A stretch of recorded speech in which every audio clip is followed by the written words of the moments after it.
तो दोस्तों यूपीएससी का एग्जाम बहुत ही नज़दीक है। चलो, जब भी होगा आपका एग्जाम, हो सकता है इस साल दे रहे हो सकता है नेक्स्ट ईयर दे रहे हो, जब भी एग्जाम दे रहे हो, यहाँ पर कुछ लास्ट मिनट के लिए फ्रेमवर्क्स हैं, निमोनिक्स हैं, बहुत सारे हैं। तो ये मैंने वैसे ट्विटर पे पोस्ट किए थे जो बच्चे इसको पढ़ लें। और लेकिन यूट्यूब पर अगर आप हमारे साथ जुड़े हैं या किसी भी और माध्यम पे हमारे साथ जुड़े जहाँ पे देख सकते हैं, तो इन फ्रेमवर्क्स पे थोड़ा ध्यान देना, ठीक है। 25 के आसपास ये फ्रेमवर्क्स हैं, रटने में, चीज़ों को रिप्रोड्यूस करने में बहुत हेल्प करने वाले हैं, ठीक है। जैसे सबसे पहले जैसे शुरू होती है कहानी यहाँ पर, वो है अबाउट कि जैसे एक्सेल कैसे करें। अगर आप मान लो आप शुरू कर रहे हो तो आपको काम आता है, ठीक है, कि कैसे आपको ऑप्शनल में एक्सेल करना है, ठीक है। इन्फॉर्मेशन हमेशा बतानी होती है, चीज़ों को इंटरनलाइज करना होता है, ऐसा कंटेंट पढ़ना होता है जो एग्जाम में रिप्रोड्यूस हो सकता है। एंड इन्फॉर्मेशन का ओवरलोड मत करना, ठीक है। इन्फॉर्मेशन ओवरलोड से एनालिसिस गायब हो जाता है, ठीक है। तो इसलिए एनालिसिस प्रेजेंट करना है हमें। ओके, चलो, जैसे सबसे पहला टॉपिक आता है कि सोशो की इमर्जेंस के बारे में, है ना। तो इमर्जेंस के बारे में यहाँ जब भी बात करें, कुछ फोर्सेस के बारे में हमेशा बात करना, ठीक है। ब्रॉडर आइडिया है कि इंटेलेक्चुअल आइडियाज, साइंस की डेवलपमेंट, है ना, ये जरूरी है बताना। पॉलिटिकल आइडियाज आ रहे हैं, रिलीजन में चर्च का डिक्लाइन हो रहा है, इंपॉर्टेंट चीज है। समाज में उथल पुथल होगी और उथल पुथल को समझने के लिए हमें सोशियोलॉजी चाहिए होगी। एंड देन अर्बनाइजेशन में मॉडर्नाइजेशन के चैलेंजेस हैं, और उसके बाद लेकिन कॉन्जर्वेटिव रिएक्शन आज भी आप देखते हो। जैसे आप जोड़ सकते हो इस चीज को कि जैसे जब टेम्पल एंट्री की बात चल रही है, केरल में साबरीमाला केस चल रहा है, तो जहां पर लोग चाहते हैं, जैसे लेट्स से बहुत सारे ग्रुप्स चाह रहे हैं कि लड़कियों को साबरीमाला में इजाजत दी जाए जाने की, लेकिन बहुत से लोग कहते हैं नहीं, ये हमारी प्रथा के खिलाफ है, हमारे ट्रेडिशन के खिलाफ है ना। तो ये मेंस्ट्रुअल साइकिल जब चल रहा होता है तो ये केस है। तो इसलिए कॉन्जर्वेटिव रिएक्शन रहता है। जब मान लीजिए राजा जा रहे थे तो राजा को जाने का कॉन्जर्वेटिव रिएक्शन था। इरविंग जिटलिन 10 पॉइंट देते हैं, वो 10 पॉइंट आपको याद होने चाहिए, ठीक है। तो वो नोट्स में भी अवेलेबल हैं, रिड्जर में अवेलेबल है, आप देखिए जरूर, ठीक है। तो intellectual, political, religion, urbanisation, conservative reaction, ये सब इंपॉर्टेंट चीजें थी जो समाज में उथल पुथल को समझने में कोशिश कर रही थी। सोशो का जन्म हो गया। ओके, देन सोशो साइंस है या नहीं, थोड़ा सा यहाँ पे टाइपो हो गया, ठीक है। साइंस है या नहीं सोशियोलॉजी, तो टोकी फ्रेमवर्क बहुत ही फेमस है ना, कि ये साइंस होती क्या है। थ्योरी होनी चाहिए, ऑब्जेक्टिव होना चाहिए, ऑब्जेक्टिविटी के साथ काम करेंगे हम, क्वांटिफाइबल और इंटर सब्जेक्टिव रिलायबिलिटी। सरल सा मतलब होता है इंटर सब्जेक्टिव रिलायबिलिटी का, कि जो मैं कह रहा हूं और जो रीडर समझ रहा है वो सेम होना चाहिए। Family, let's say if I use the word family, जो मैं समझाना चाह रहा हूं और जो आप समझ रहे हैं उसमें बिल्कुल जो मैच है, ठीक है। तो इंटर सब्जेक्टिव रिलायबिलिटी कहते हैं। सोशो भी ये कर पाती है, तो इसे सोशो को हम साइंस कहते हैं। लेकिन साइंस का एक ब्रॉडर अंडरस्टैंडिंग भी रख सकते हो आप, एमएसपीसी। एमएसपीसी का मतलब दोस्तों क्या होता है, मेथडोलॉजी होनी चाहिए, है ना। जैसे जो आप क्वांटिटेटिव, नॉन क्वांटिटेटिव, या फिर आप जो पॉजिटिविस्ट, नॉन पॉजिटिविस्ट जो आइडियाज के थ्रू रिसर्च करते हो, तो ये सब तरीके ही हैं, ठीक है। एंड स्पिरिट होनी चाहिए क्रिटिकल, कि हम कुछ नया निकाल के लाएंगे। और क्यूरियोसिटी, सेटिस्फैक्शन, पर्पस है, कॉन्सिक्वेंसेस, परसूट ऑफ ट्रूथ, की सच्चाई है क्या। पोस्ट जो साइंटिफिक या फिर हम जो पोस्ट पॉजिटिविज्म की बात करते हैं, वो मानते हैं कि हर चीज हम सच की नजर से नहीं देख सकते। There can be multiple truths, हर इंसान का अलग सच हो सकता है, लेकिन ट्रूथ तो फिर भी हर इंसान चाहता है जानना, ठीक है। तो ये एमएसपीसी साइंस की नई परिभाषा आ जाती है। ओके, देन 5वें नंबर पर आता है कि पॉलिसीज को सक्सेसफुली इंप्लीमेंट करना है। 3 A's में 4A ऐड कर देना, ठीक है। पॉलिसी, जो भी आप जो चीज चाहते हैं, मान लीजिए एजुकेशन अवेलेबल करवाना चाहते हैं, जो किसी जैसे विमेन के बारे में बात करें, अगर उनको आप चाहते हैं सेफ्टी प्रोवाइड करना, किसी भी चीज पे आप चाहते हैं, 4 A's काम आते हैं। पहले तो वो चीज अवेलेबल होनी चाहिए, एक्सेसिबल होनी चाहिए, अफोर्डेबल होनी चाहिए, है ना। एजुकेशन अगर अवेलेबल ही नहीं है तो काहे की एजुकेशन, अफोर्डेबल भी होनी चाहिए, एक्सेसिबल, एंड चौथा होता है एडवांस्ड। कोई पुराने जमाने की किताबें पढ़ाता रहूं मैं, स्किल बिल्कुल बेकार अगर आपको मिल जाए तो क्या फायदा उसका, एडवांस्ड, ठीक है। तो इसीलिए आउटडेटेड नहीं होनी चाहिए, 4 A's इंपॉर्टेंट है। Then informal sector, Keith heart ने घाना गए, घाना में जाके उनकी कैपिटल में उन्होंने देखा कि काफी सिग्निफिकेंटली डिफरेंट था जो लंदन से। तो कीथ हार्ट एंथ्रोपोलॉजिस्ट से, उन्होंने बताया कि इनफॉर्मल सेक्टर है यहाँ पर, सेल्फ कीवर्ड से याद रखना इसको, यह है। स्किल लेवल लो, एंट्री काफी आसान है, कोई भी आके ठेला लगा सकता है, एंट्री बैरियर नहीं होता कोई। एंड लेबर मोस्टली माइग्रेंट्स होते हैं, वही लगाते हैं। जो वो देख रहे थे, जो घाना की कैपिटल है आकरा में देख रहे थे कि अब वो जो आकरा के जो लोग हैं वो नहीं थे, आस पास के गांव से आए हुए थे। आप देखेंगे शहरों में ऐसा देखने को मिलता है, ठीक है। एंड देन जो उनकी तनख्वाह रहती है, जो पैसे कमाते हैं बहुत ही कम कमाते हैं, ठीक है। सेल्फ याद रखना आप, skill level, entry, labour and paid, they very low. अगर इसमें आप देखते हो इनफॉर्मलाइजेशन नजर आ जाती है। ओके, देन कार्ल मार्क्स ने बहुत कुछ कहा, लेकिन राल्फ डैरेंडॉर्फ 90s में आके पर्टिकुलरली वो जब देखते हैं ईयू एक अलग तरह से बनता जा रहा है और ईयू वो सभी चीजों को झुटला रहा है जो कार्ल मार्क्स जैसे जो प्रेडिक्ट करके गए थे उसके उल्टा चल रहा है ईयू। तो राल्फ डैरेंडॉर्फ इंपॉर्टेंट पोजीशंस पे भी थे, फाइनेंस की पोर्टफोलियो संभाल रहे थे ईयू में। तो इन्होंने ये वहां पर 5 पॉइंट्स लिखे, बोला कि अब लग रहा है कि कार्ल मार्क्स टोटली इररिलेवेंट हो गए हैं। तो ये राल्फ डैरेंडॉर्फ के 5 इंपॉर्टेंट पॉइंट्स हैं। जैसे कीवर्ड है LCSMS, है ना। LCSMS याद रखें कि लोअर क्लास जो है, जैसे मैं मान लो कि मेरे पास, अगर मैं लोअर क्लास में हूं, मेरे पास मोबाइल नहीं है, हाईफाई, व्हाट्सएप यूज नहीं कर सकता ना, मैं SMS पे चलूंगा, LCSMS, ठीक है। जैसे लेबर डिकम्पोज हो गई है, CEO भी लेबर है ना, आप कोई मालिक जो सब है वो काम करते हैं, लेबर है। एंड देन कैपिटल डिकम्पोज हो गई है, शेयर में छोटे छोटे शेयर सभी ओनरशिप बनने की कोशिश करते हैं। देन स्टेट वेलफेयरिस्ट है, कार्ल मार्क्स ने कहा था कि स्टेट तो काम करेगी अमीरों के लिए, लेकिन अब ये वेलफेयरिस्ट हो गई है। मिडिल क्लास बढ़ती ही जा रही है। कार्ल मार्क्स ने कहा था कि सबसे जो टॉप वाले कुछ रह जाएंगे लोग, बाकी सारी दुनिया बहुत अत्यंत गरीब हो जाएगी, पोलराइजेशन हो जाएगी। नहीं हुआ, मिडिल क्लास बढ़ रही है। एंड देन सोशल मोबिलिटी के इंस्टेंसेस भी बढ़ रहे हैं। ऐसा नहीं है कि लोग सिर्फ गरीब ही होते जा रहे हैं, अपवर्ड मोबिलिटी के किस्से भी सुनने को मिलते हैं, ठीक है। तो ये 5 पॉइंट LCSMS भूलना मत। ओके, देन 4 तरीके हैं सरकार के पास पॉवर्टी हटाने के, बहुत बार बताया है, पेपर 1 पेपर 2 में हर जगह काम आता है, GS में काम आता है। ये है आपके पास, जैसे NSFW होता है ना, नॉट सेफ फॉर वर्क, है ना, ऐसे ही FSFW से याद रखना, ये 4 पॉलिसीज होती हैं। जो S से सेल्फ एम्प्लॉयमेंट, ऐसी पॉलिसीज जो जैसे कौशल योजना बहुत सारी चलाई जाती हैं, लोगों को एम्प्लॉयमेंट प्रोवाइड करे कि खुद से ही वो अपना बिजनेस चला पाए।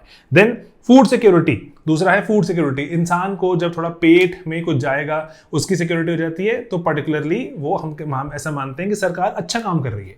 And then social security particularly कि जैसे पेंशन योजना, अटल पेंशन, ये बहुत सारी पेंशन योजना चलती हैं, जो Indira Gandhi national old age pension scheme.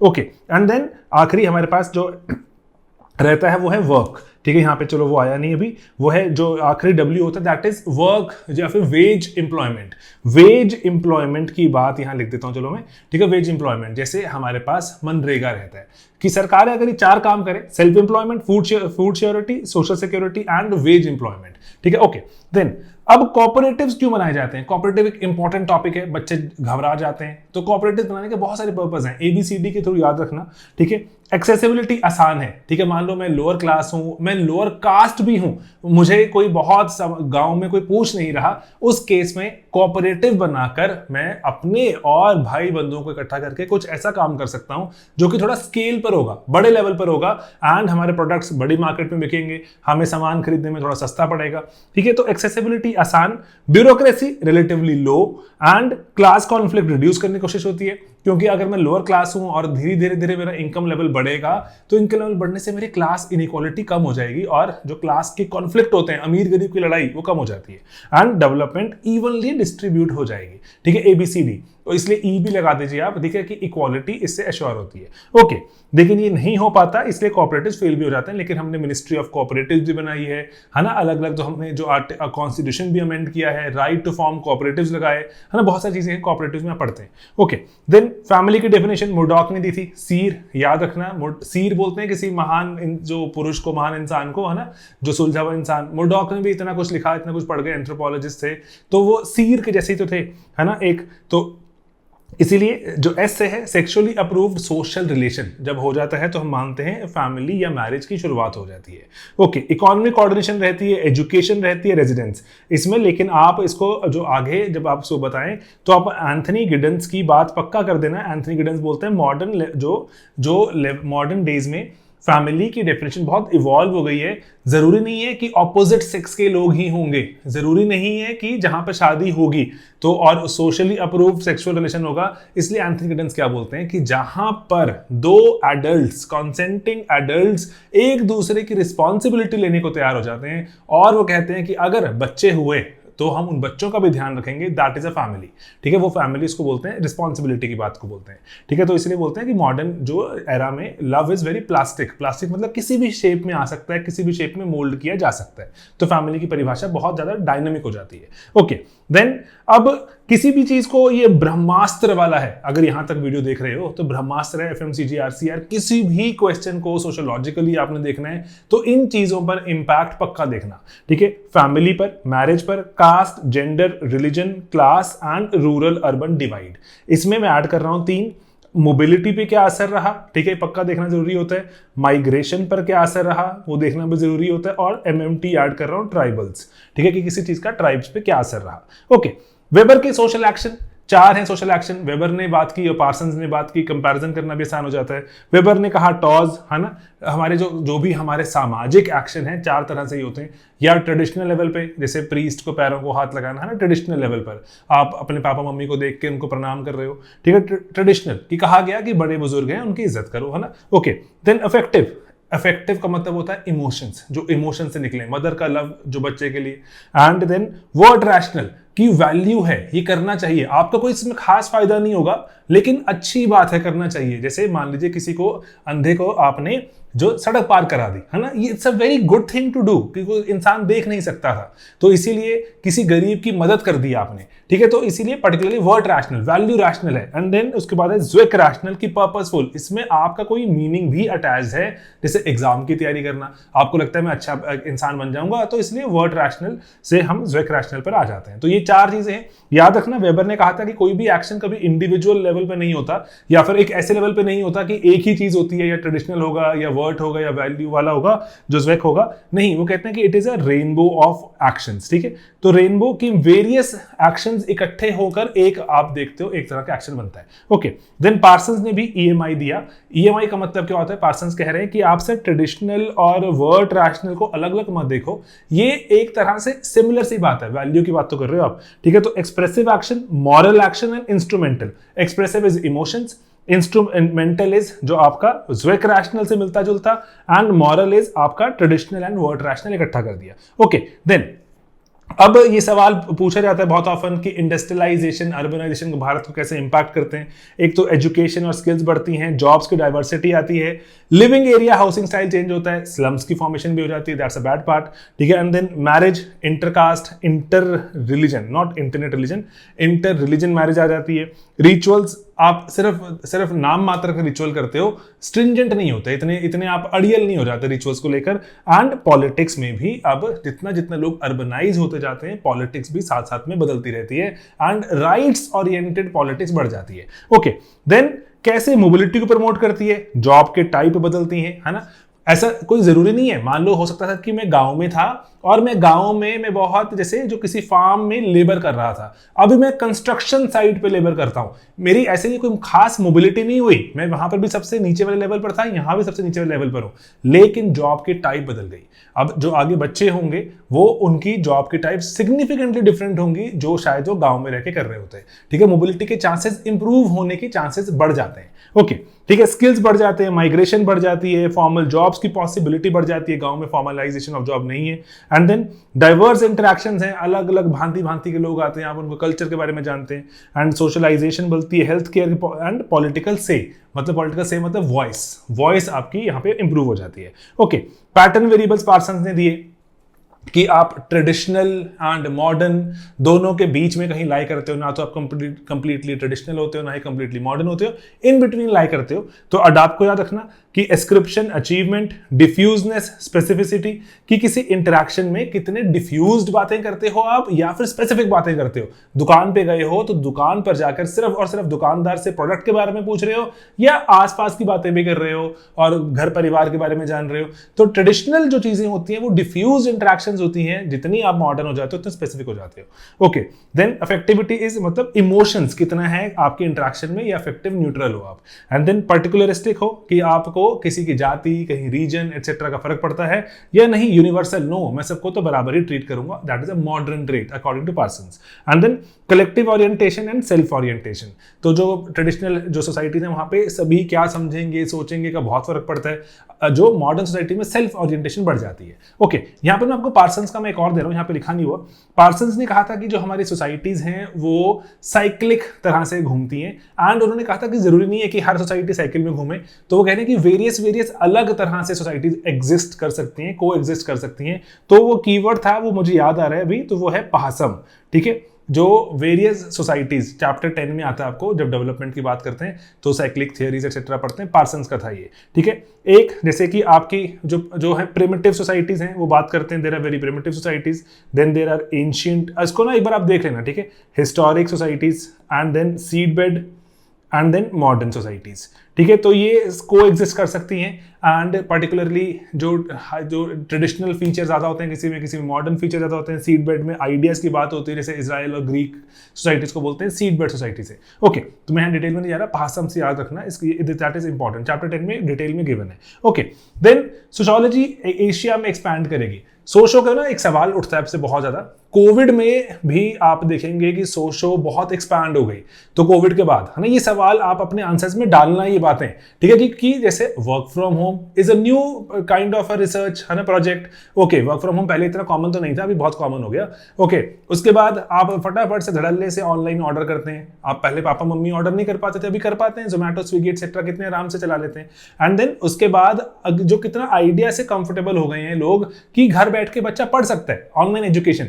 तो सोशियोलॉजी का स्कोप बहुत ज्यादा एक्सपैंड हुआ जो आफ्टर कोविड। ये सवाल अगर आपको आए कि जो स्कोप ऑफ सोशियोलॉजी, तो उसको बस सीमित मत रखना, ठीक है, कि पहला फेज, दूसरा फेज, तीसरा फेज, चौथा फेज, ऐसा फेज। उसको बताना सर एक पोस्ट कोविड एक अलग डेवलपमेंट हुई है, सोसाइटीज काफी सिग्निफिकेंटली डिफरेंट जा रही हैं, people have started resigning because they want to have a good life, एक कम पैसे में लेकिन अच्छी खासी जिंदगी वो चाहते हैं, जो फुलफिल्ड लाइफ बिताना। सोशो अब इस पे बात करेगी, सोसाइटी चेंज हो रही है ना। ओके, तो इसलिए आप यहां पर अब पूछे कि कैसे सोशो, जैसे आपसे सवाल पूछा गया अमेरिका में कैसे बढ़ी, यूरोप में कैसे बढ़ी, एशिया में कैसे बढ़ी, सवाल पूछ सकते हैं। तो इसलिए यहां पे बात आप पक्का बताएं, सर नए नए नेशंस बने हैं तो यहां पर नई नई डायनामिक्स हैं, ठीक है, न्यूली फॉर्म नेशंस, एथनिसिटीज बहुत डाइवर्स तरह की को एग्जिस्ट करती हैं, जो क्लोज सोसाइटीज में रहती हैं, मल्टीपल रिलीजियस बिलीव्स हैं, डाइकोटमीज हैं, ट्रेडिशन भी एग्जिस्ट कर रहा है, मॉडर्निटी भी एग्जिस्ट कर रही है, क्योंकि बहुत नया नया अभी यहाँ पर जैसे जो नेशन डेमोक्रेसी हमने देखा जो प्रैक्टिस होना शुरू हुआ है।